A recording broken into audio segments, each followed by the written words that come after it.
sa voix avec le son maintenant.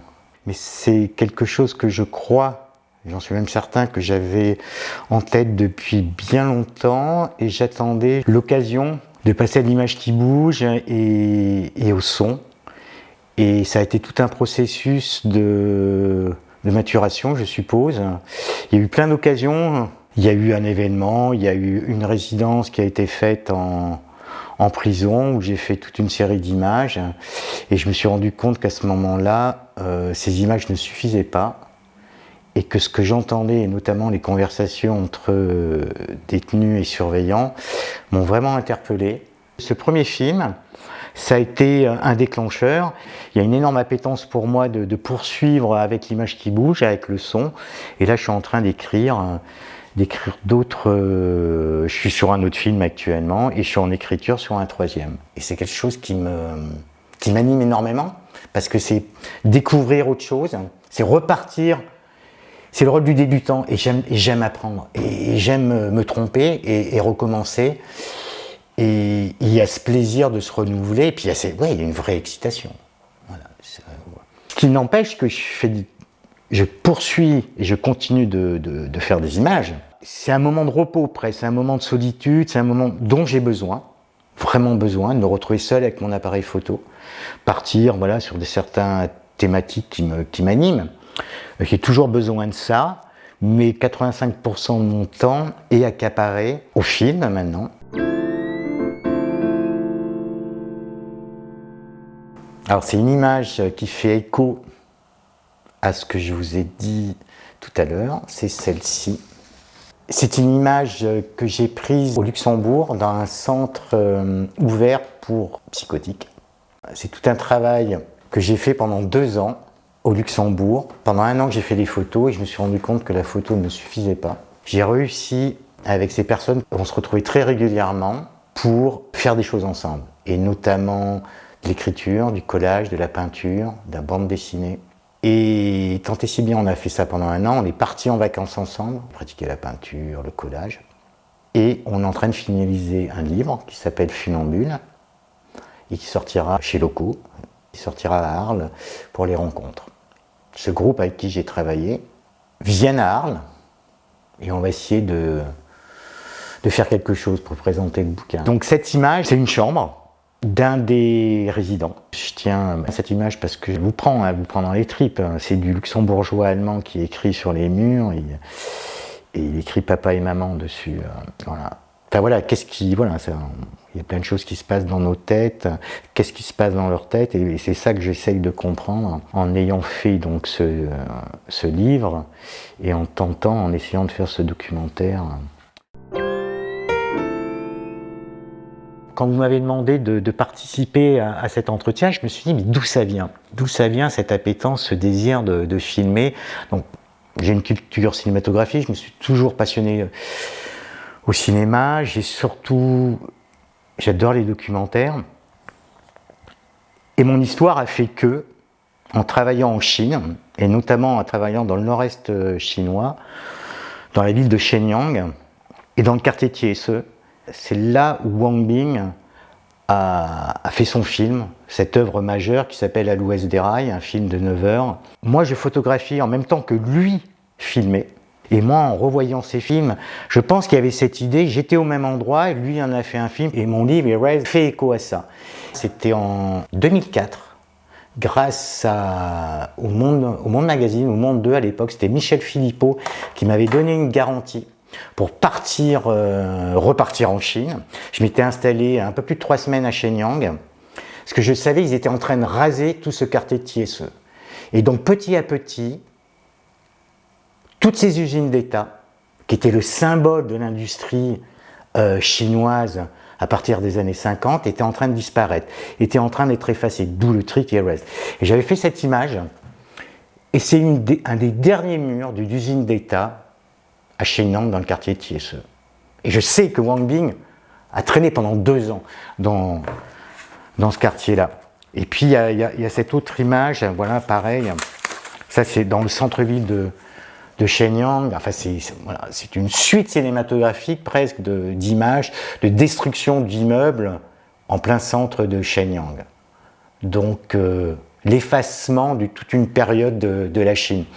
Je pense qu'il y avait ça, se dire que où je faisais mes photos, des artistes, des réalisateurs chinois avaient fait déjà un film, et puis il y a eu également, je retrouve cette image, voilà, c'est cet homme qui cache son visage avec tous ses numéros de téléphone derrière.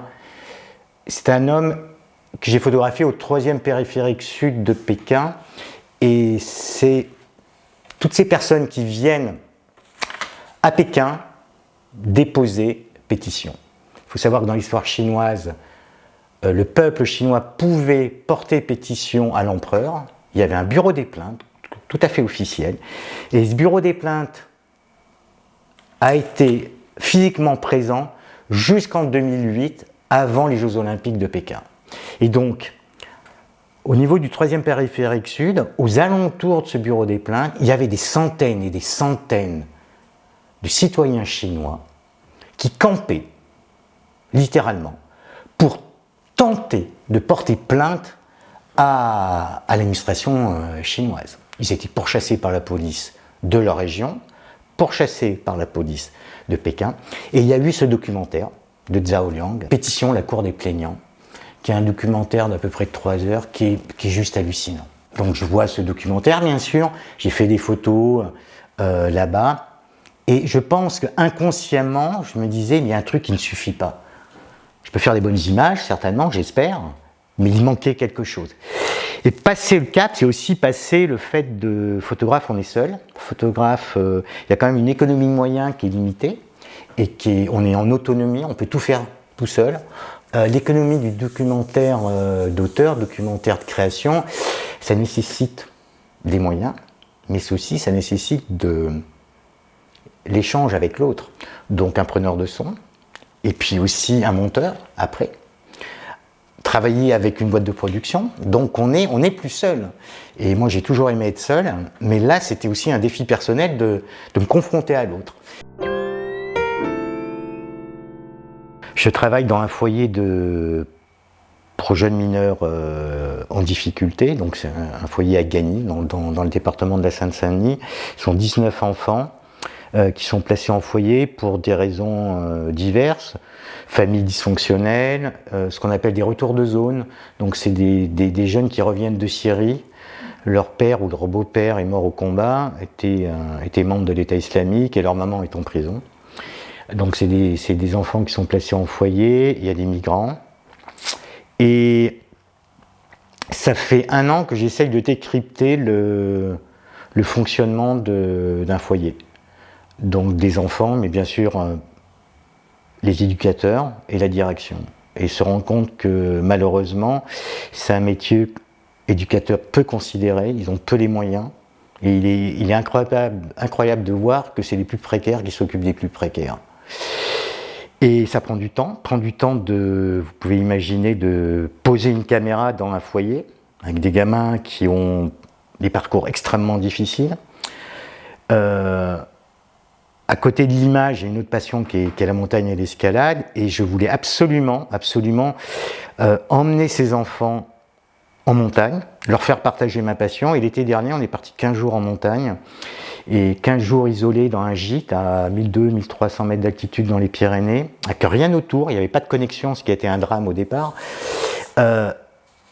Mais ça a été un moment cathartique, enfin c'était un moment extrêmement fort, qui m'a permis de gagner, j'aime pas le terme gagner la confiance, mais bon, j'étais le daron, grosso modo, et j'étais respecté.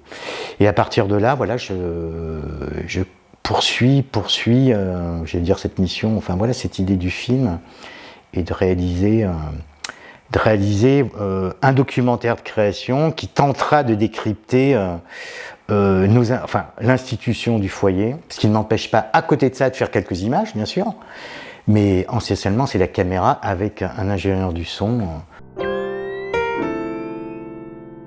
Le documentaire de création, il y a la caméra, donc il y a un cadre. Et le cadre, c'est moi qui cadre, c'est moi qui réalise, mais c'est moi qui cadre. Et c'est vrai que j'ai un énorme plaisir à cadrer. Et donc je pense à mon cadre, je pense à ma lumière, et ce que je mets dans le cadre, c'est réfléchi. et sans tomber dans un esthétisme un petit peu désuet, parce que je me méfie un peu de ça, mais j'ai une exigence du cadre en filmant. Et ça vient de la photographie. Et j'en ai besoin. Je ne peux pas filmer n'importe comment.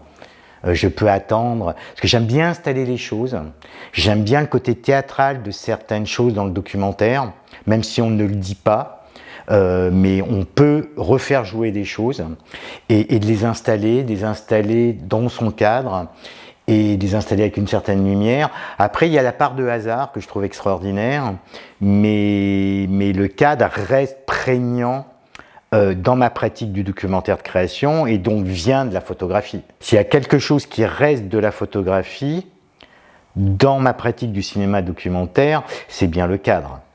Voilà. Je l'ai fait dans le film Conversation, parce que en filmant ces gens-là, il y a quand même, bon, déjà le fait, c'est pas rien de mettre une caméra dans une centrale, donc face à des gens qui ont pris perpète. Ce n'est pas rien de filmer des surveillants qui ont accepté d'être filmés à visage découvert. Et donc, qu'on entende bien, j'ai voulu bien signifier qu'il y avait une impossibilité de filmer la prison. C'est un lieu qu'on ne peut pas comprendre, nous, en tant que citoyens, pourtant j'y ai passé du temps. C'est un lieu, c'est un endroit que je ne comprends pas. Il y a des règles liées à la détention, liées à la pénitentiaire, qui ne sont pas les mêmes que nous, à l'extérieur, qui sommes libres. Et donc ça, je l'ai signifié avec des écrans noirs.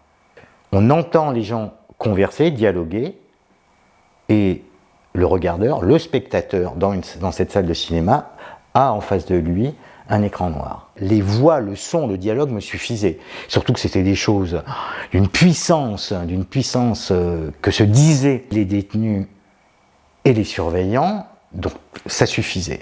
Ça nécessite aussi, c'est pas rien aussi de rentrer dans une salle de cinéma. On vous prend, mon film dure 1h23, pendant 1h23 vous êtes assis et on vous prive de votre liberté pendant 1h23. Donc il faut être concentré et entendre ce que vous disent les gens. Et donc là, par moment, je n'avais pas besoin d'images. La couleur, elle a toujours été prégnante à mon désir de photographe. Et donc je l'ai utilisé sur tout le travail que je continue sur ma famille, et notamment sur ce que j'ai appelé l'homme éloigné, quand j'ai appris que mon père avait une maladie incurable, donc qu'il allait décéder très vite. Là, j'ai beaucoup photographié en couleur. Et puis, j'ai énormément photographié en couleur en Afghanistan ou au Pakistan. Et je jouais sur les deux. J'ai eu la chance de bosser grosso modo en carte blanche pour le magazine Newsweek, magazine américain. À l'époque, c'était un des grands magazines avec Time Magazine. Donc moi, j'ai bossé longtemps pour eux. Et j'étais tout le temps fourré en Afghanistan et au Pakistan. Je photographiais en couleur, en noir et blanc. On m'imposait rien du tout. Mais c'est moi qui avais envie. Parce qu'à l'époque, il y avait encore des films qui étaient assez extraordinaires, qui étaient la Kodak NC, qui avait un rendu couleur que j'adorais, parce que aussi ces paysages, et notamment dans les zones tribales, qui étaient magnifiques, et je voulais les photographier pour certains en couleur, et parce que j'aimais bien m'amuser à passer du noir et blanc à la couleur, et je racontais pas la même chose, et donc il n'y a pas un absolu en noir et blanc, hein, loin de là.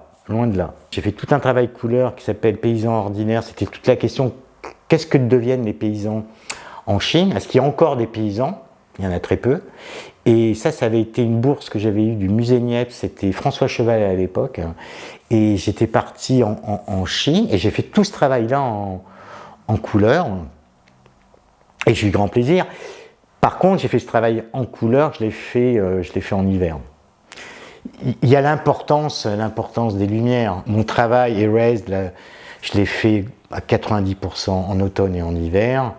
Et le travail paysan ordinaire, je l'ai fait qu'en hiver, pour avoir une certaine tonalité de couleur. Qui fait écho, pour ceux qui connaissent, à Zhang Zhangke, donc cinéaste chinois, qui a fait Still Life, qui a fait Diao Artisan Pickpocket. Donc tous ces films sont faits, presque tous, sur le bord du Yangtze ou à côté du Yangtze. Et il a toujours tourné en automne et en hiver pour avoir cette... Je